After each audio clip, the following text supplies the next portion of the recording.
Hello बच्चों, viewers, आज का यह टॉपिक क्लास 12th के लिए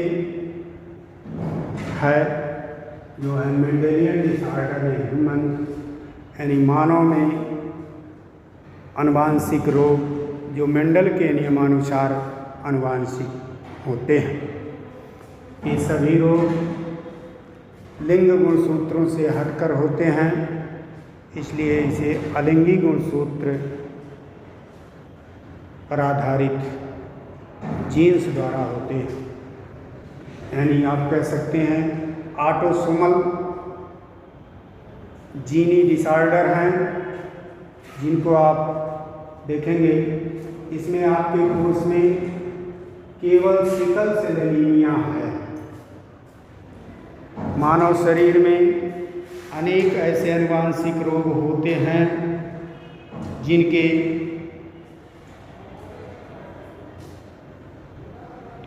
जीन या गुणसूत्र ऑटोसोम्स पर होते हैं, जिनके जीन्स ऑटोसोम्स पर होते हैं। यह रोग या लक्षण माता पिता से गुणसूत्रों द्वारा उनके संतानों में पहुंचते हैं।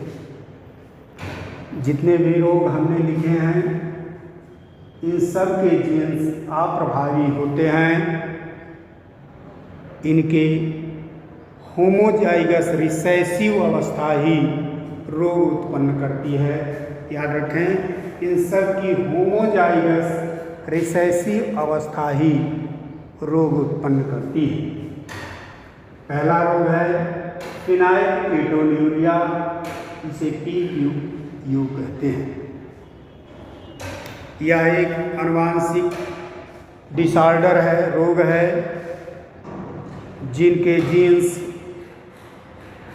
दैहिक गुणसूत्रों पर होते हैं और माता पिता से संतानों में पहुंचते हैं।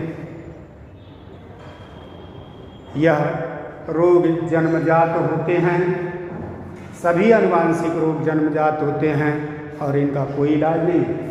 उसमें पहला रोग है फिनाइलकेटोन्यूरिया PKU। इसमें जो फिनाइल एलेनीन होता है, वह एक जीन्स के द्वारा टायरोसिन में बदला जाता है। यानी फिनाइल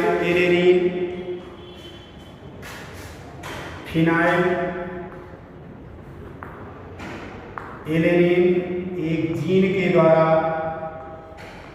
एंजाइम बनाया जाता है और यह एंजाइम टायरोसिन में बदल देता है और यह टायरोसिन मूत्र के साथ घुल करके बाहर निकल जाया करता है। परंतु यह जीन यदि उपलब्ध ना हो तो यह फिनाइल एलेनीन को टायरोसिन में बदला नहीं जा सकता। ऐसे कंडीशन में फिनाइल एलेनीन ऊतकों में संचित होने लगता है, जिससे वह बच्चे की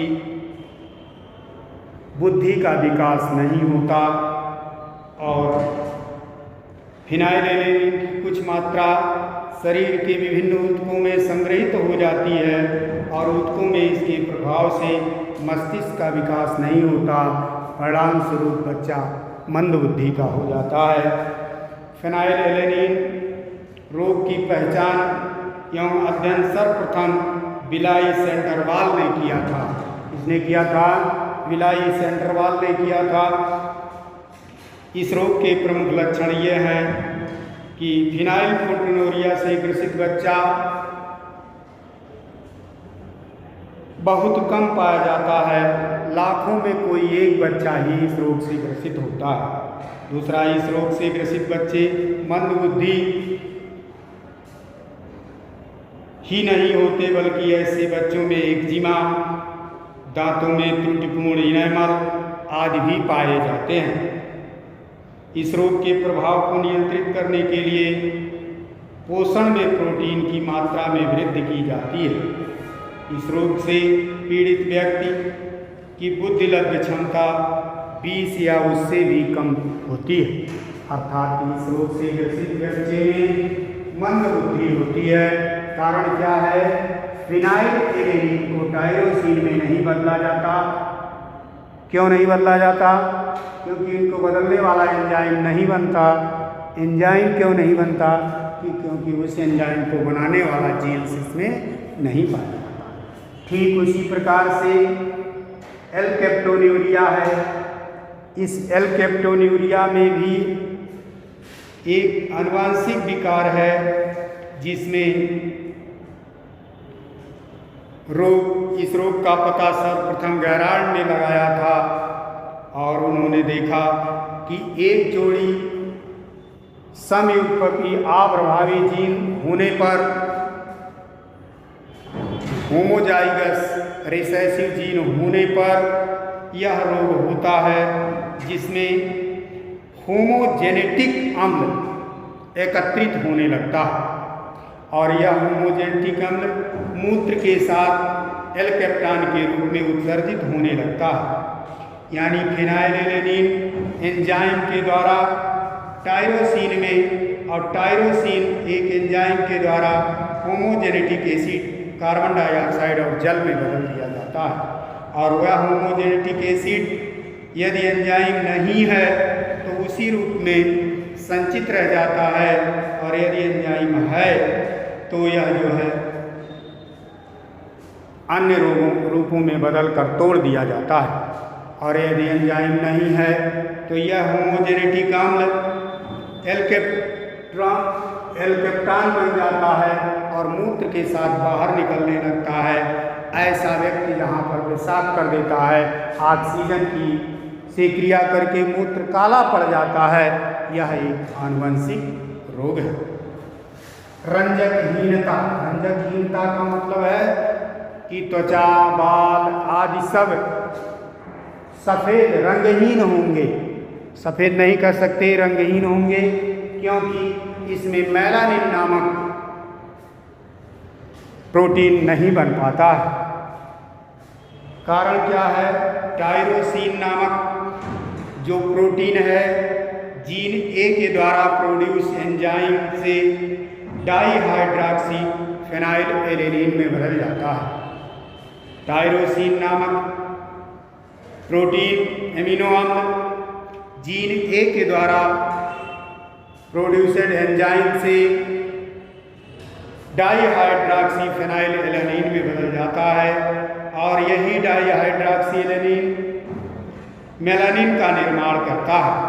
परंतु यदि जीन का अभाव हुआ तो टायरोसिन मेलानिन नहीं बना पाता, डाईहाइड्रॉक्सी फिनाइल ही बना लेता है। और डाईहाइड्रॉक्सी फिनाइल जो है रंगा पदार्थ नहीं है, जिससे उसकी त्वचा में, बालों में काला रंग नहीं उत्पन्न होता। सीधी सी बात है।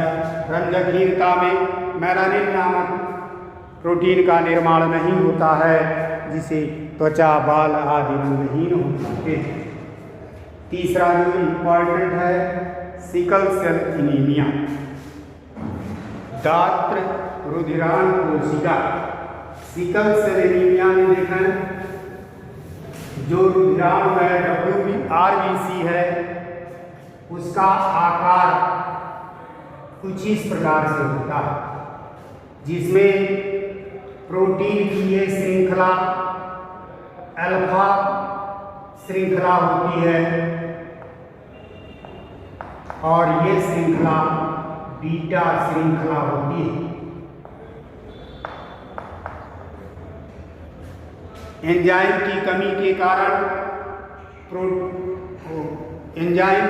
के कारण बीटा श्रृंखला के छठे स्थान पर जो ग्लूटामिक अम्ल बनना चाहिए वह ना बन करके उसके स्थान पर वेलिन का निर्माण हो जाता है, जिससे यह रुधिराण कुछ इस प्रकार से हो जाता है।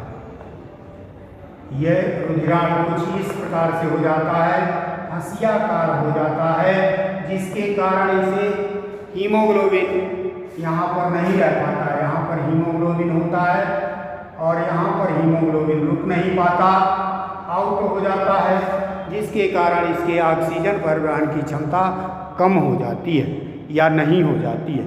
इसी रोग को हम हंसियाकार रुधिराण कहते हैं। यह रोग होमोजाइगस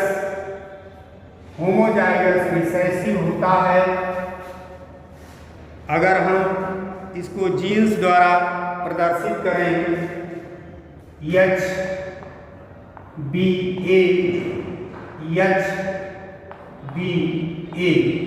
सामान्य, ये सामान्य है, और ये ग्रसित व्यक्ति है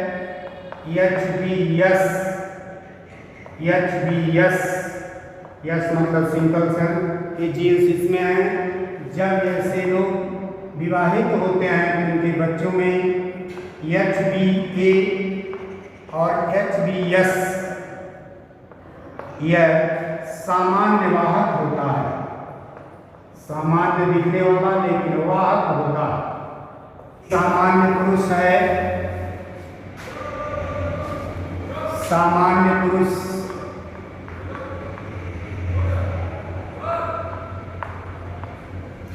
और एक वाहक महिला।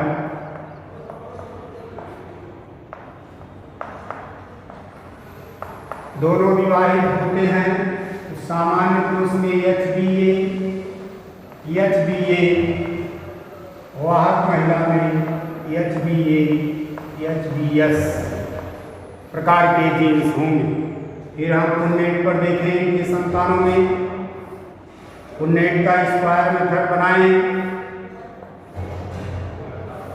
तो आप देखेंगे, आप सामान्य और वाहक की बात करें, क्योंकि सामान्य महिला भी हो सकती है, वाहक पुरुष भी हो सकता है, या सामान्य पुरुष होता है या वाहक महिला होती है। तो इनमें जो है आप देखें HbS HbA और HbS। तो यहाँ पर जो होगा HbA और यहाँ पर जब होगा HbA,